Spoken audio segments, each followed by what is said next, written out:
Hi, welcome to Swedish Plantguys. Plant of the month is the Aglaonema commutatum silver bay, also known as the Chinese Evergreen, or in Sweden it's called silverkalla.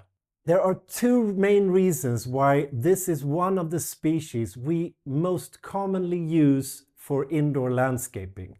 And that is, of course, number one, because of the beautiful variegated leaves, but also because this is a plant that is extremely strong, meaning that it can be placed almost anywhere in your house.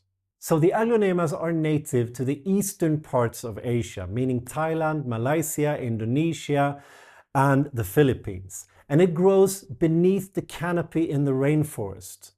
That gives us quite a lot of information, meaning that it is a plant that wants to have hot and humid environments, but it can also be placed somewhere where it doesn't get that much light. Now be aware that growing beneath the canopy in the rainforest doesn't mean that it's growing somewhere where it's dark. It means that it's growing in a shaded spot where it gets a lot of indirect sunlight. So when it's time to buy an Aglaonema, there are three things I want you to look for, mainly. First of all, take a look at the leaves. Make sure that they are perfect. And I mean every leaf on the plant should be pristine. No spots, no dark parts, no yellow leaves, no brown leaves. Make sure that the plant is perfect. Also, take a look at how many stems you have in the pot. Because like this plant here actually has 2 stems, and then it has a couple of small shoots coming out from the soil as well. Whereas you can see that this smaller one here, it actually just have 1 stem coming out from the soil. So if you're choosing between 2 plants, make sure to pick the one that has the most amounts of stems and preferably a couple of shoots coming out from the soil as well. Now the third part I want you to look for is actually to take a look at the roots.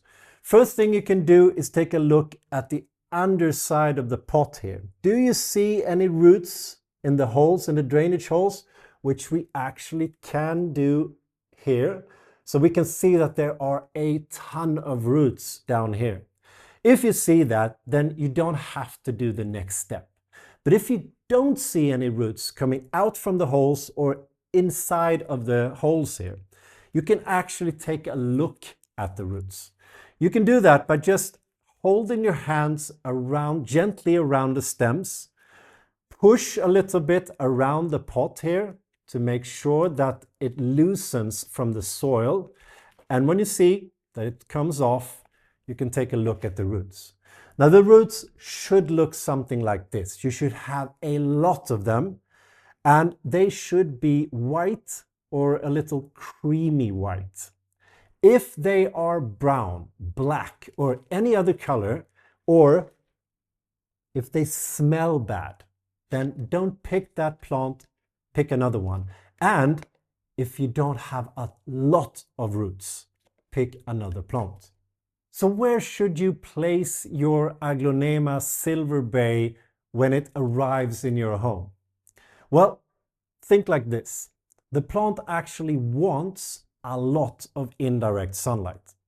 But also know that the more indirect sunlight you give it, the faster it will grow. And when this plant grows, it will not become that tall. It will actually become wide. So a plant that looks like this can look like this within a year. And another year, it can be even bigger. So by placing it somewhere where it gets a lot of indirect sunlight, it will grow fast and it will grow to become large and thick. But if you place it somewhere where it doesn't get that much indirect sunlight, it will grow slower, meaning that you can have it in that spot for a longer period of time without having to move it because it's getting big. Now we do recommend that you repot your Aglaonema every 2 or 3 years to make sure that it has new fresh soil to be able to grow even more. However, always use drainage holes in the bottom of the pot. The reason is simple.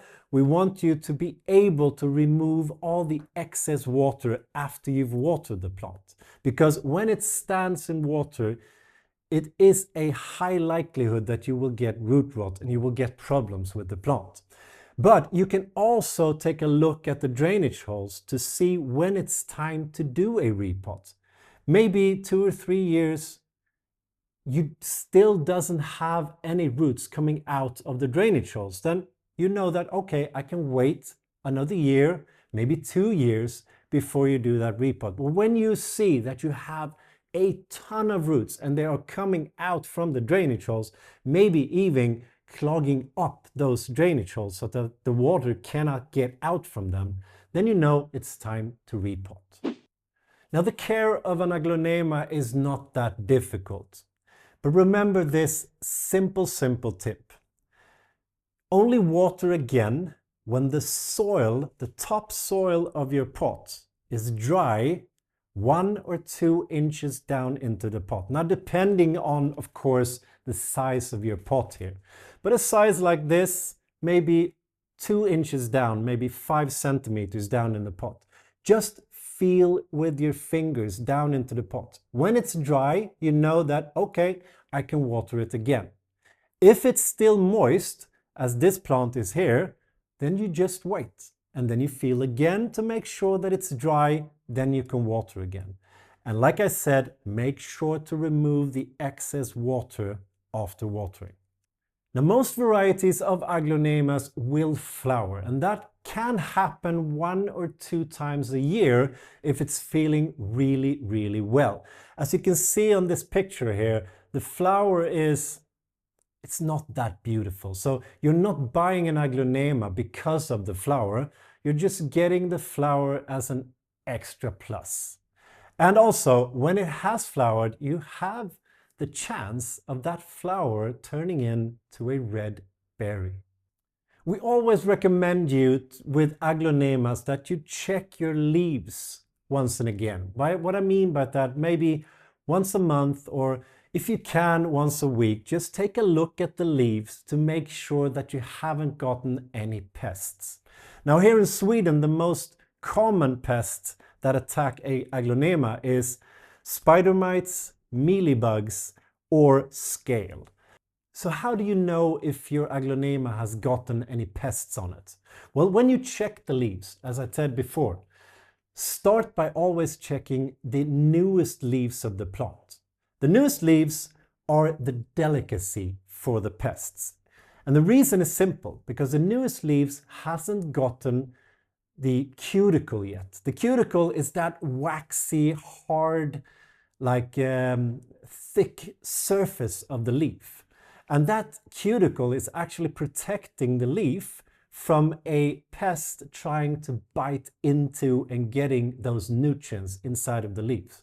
But the newest leaves doesn't have that cuticle yet. So the first thing that will be attacked is actually the newest leaves. So make sure to check the newest leaf to see that they look as they should. They look healthy. If you see any problems with the newest leaves, it could be a pest problem.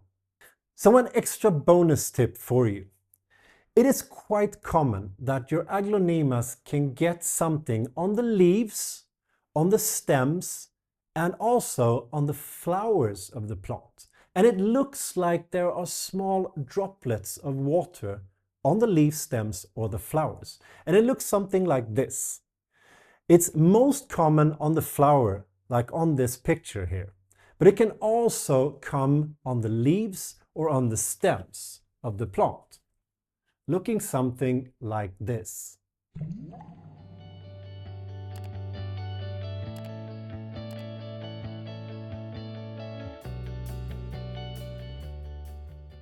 So this can be caused by 2 different things. First of all, if you have pests on your plant, for instance, scale.